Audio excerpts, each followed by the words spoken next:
Kakagising ko lang. Galing kami, anong oras na ba? Alas 3 na. Anong oras na din kasi ako natulog kanina umaga. Galing kami sa mga ng amo ko. Umaga na kami dumating. Hindi ko kaya. Kasi, anong oras na kami uwi dito.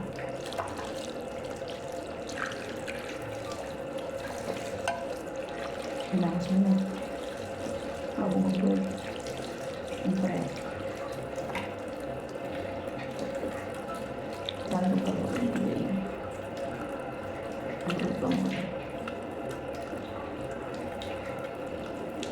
Nasa kwarto ako. Mag-t-shirt lang ako guys. Madilim ako sa kwarto kasi may mga bata matutulog. Mag-t-shirt lang tayo kasi hindi naman pwedeng bumasta yung ganito.